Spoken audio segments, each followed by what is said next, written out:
Everything about nodes in DaVinci Resolve will be demystified in this video. So let's jump into it. In case you guys can see, it's Sunday, 2:37 a.m. I've been recording like 4 videos now. I'm so tired. This is more reason why you should subscribe to this channel, because I'm putting in a lot of work. While men slept, I'm here talking to a camera and I'm trying to give you guys like all the tips and the knowledge I know. So please subscribe. It takes literally like 2 seconds so that my lack of sleep can be worth it. Thank you. So in the last video, I set up the color management. Just to quickly do a recap, what we did was we put our color space transform. We sent it from slog3 into DaVinci White Gamut because that's the paint bucket that we like to work in. If you don't understand that analogy, I would recommend that you take a stop right now and you go and watch that video, because that video was awesome and there's a lot of good information in that video. All right, so in DaVinci Resolve, this is where you have your nodes. When you click here, you have your nodes here, and there's several types. There's the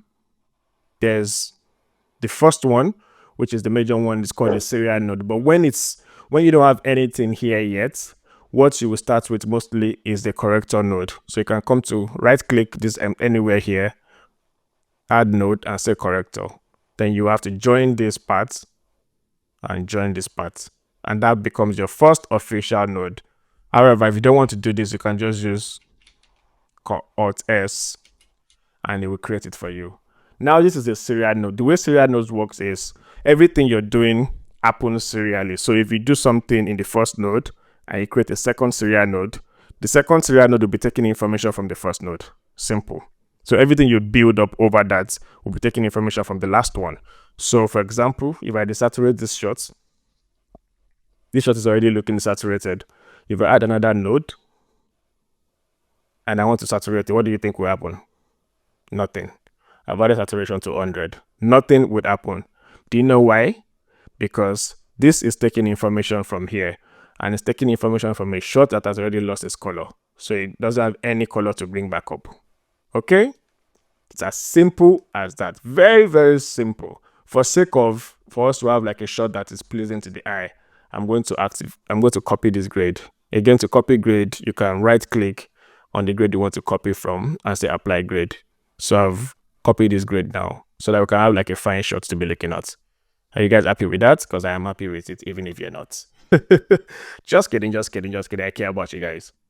Anyway, so this is a node already. It's a serial node. It's already a serial node. So you can be used anywhere in the node tree, but it's a serial node. What it means is this is taking information from here, and this is taking information from anything that comes before it. So, and that's what we want to do, because we want our first node, technical first node, like to start creating anything, to take its information from this conversion so that we can stay in this color space. Again, if you don't understand color space, please watch my other video. I took a long time explaining it, and I'm sure most people that watch it now, they are on the same train with me saying, let's go, we understand it now. So please don't be left out. Go watch it. Now, let's start creating stuff. This is where we start building our exposure, everything. So now I'm raising my midtones. Let's say I bring my highlights down. This is supposed to be moody. I'm going to change to my waveform.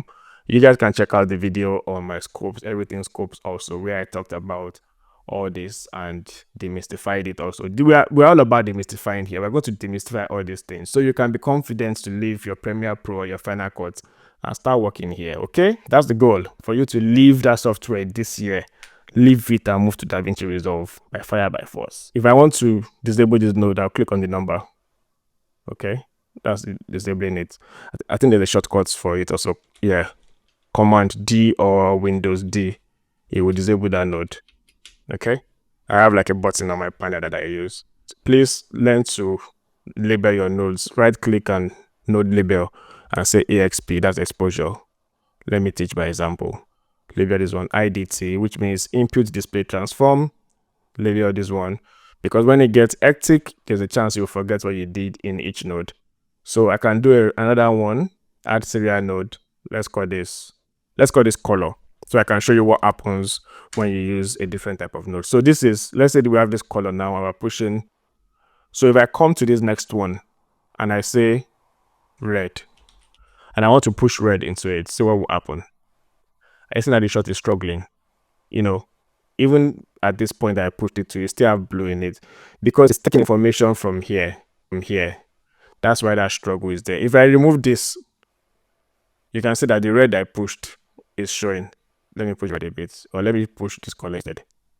If I remove this, you can see now. When I added it back, I can see the blue has come back because now I'm taking information from here. So serial nodes work in sequence, basically. The next type of node is called a parallel node, and it's an interesting one. So let's push for this one, let's push the blue into this place again, right? I'm going to delete this node. So instead of creating a serial node next, let's say I right click on, I say create a parallel node for me.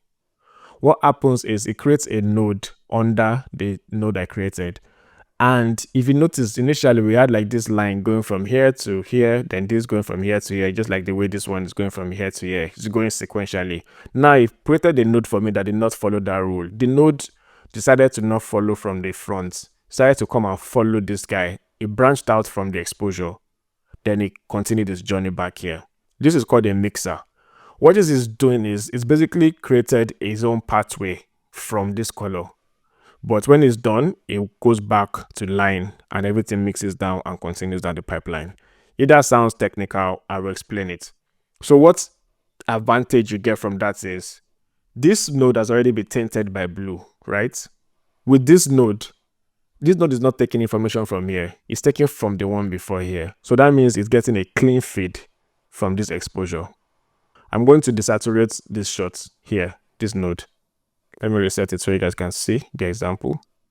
If I desaturate this node, right now you can see that this color has gone. Initially, when I was trying to bring back saturation, I couldn't, because if I right click here and I say add normal serial node, right? Let me mute this one for now. And I tried to bring color back. It didn't come back because it's taking information from this guy. So there's no color here for it to take. Good. Now, because we are doing it differently and this guy has come from this place, I can still push saturation back. Can you see? That's because this node is bypassing this guy and is getting his own color newly. And then when it mixes up with this black and white, it continues down and still becomes colored. It allows you to like take clean feeds from places, and there are use case scenarios for this. Why would I want to use this? Let me give you an example, a very good example. So let's say I create a serial node here, and at this point, I want this shot to have like I want it to have like a cool background. Maybe I want to push this color into the background, right? I want the background to have this kind of coolness. However, my skin is already looking weird. So let's say I do a right click. Let me enable this one look. And I do a right click and I say add parallel. That means give me another node that is not going to be tainted by this look. So I can try to finesse I can push against this look for my skin. I can come to the gamma here now and try to push some warm colors into my face. So you can see that it's basically like countering that color while still keeping that color in the background somewhat.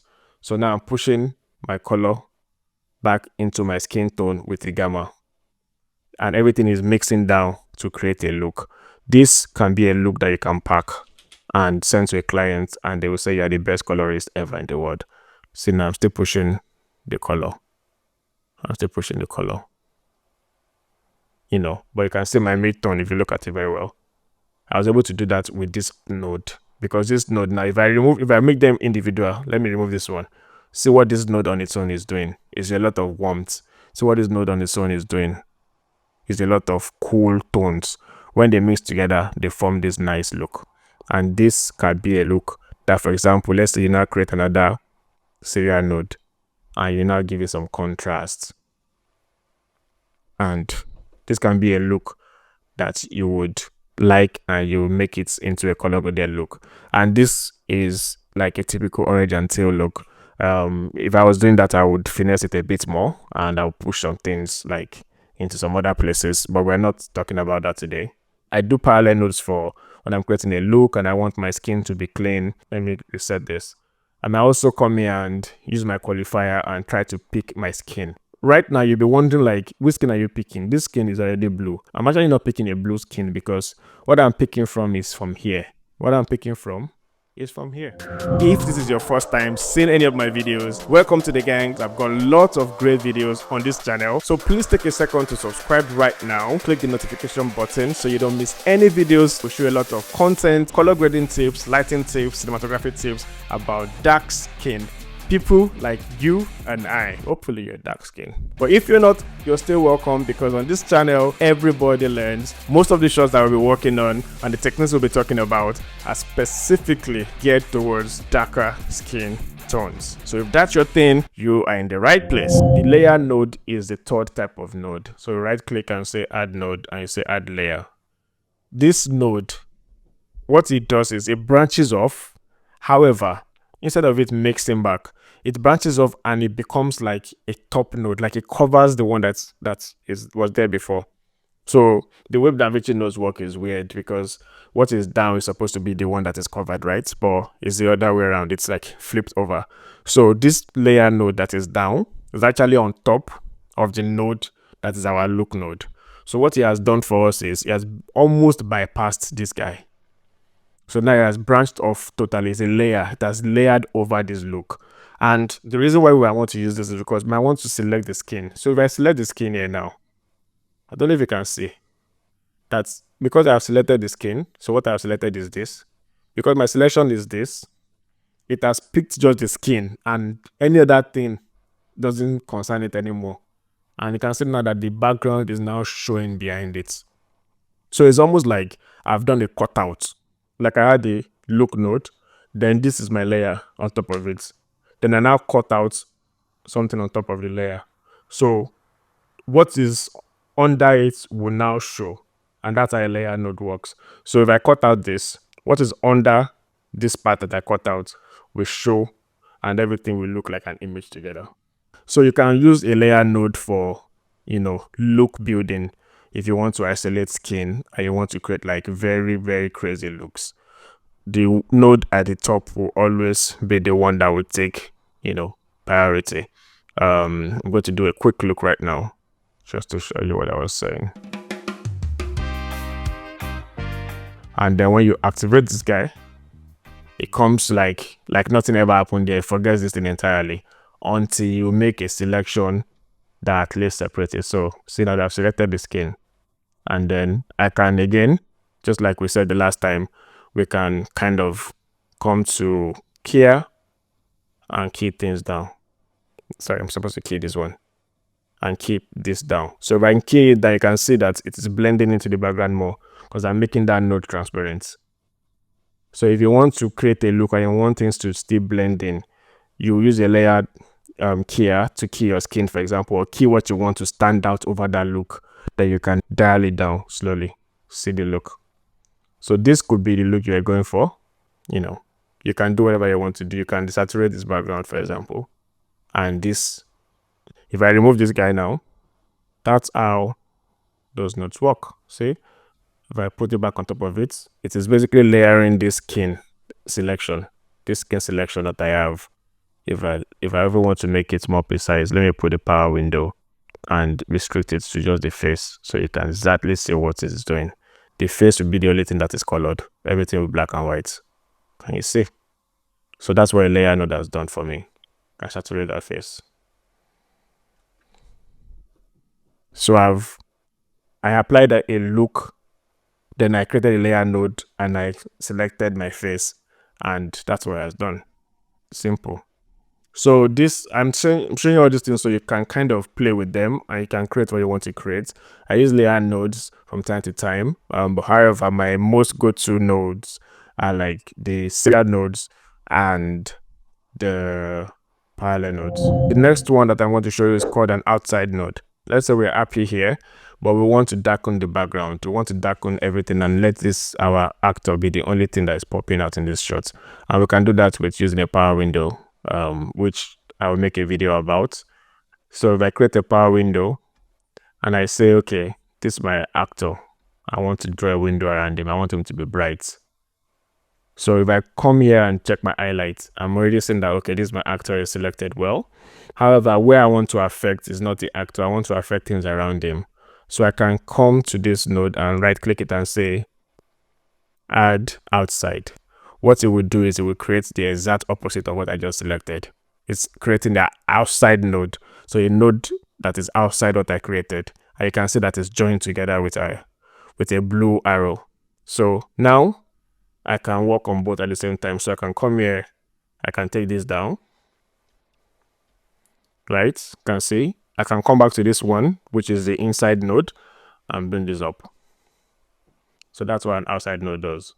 I'm pushing things again. Please do not do a screenshot and say, this is what a colorist is teaching you. I'm not telling you to brighten things this way. I'm just showing you the extremes that you can do with it.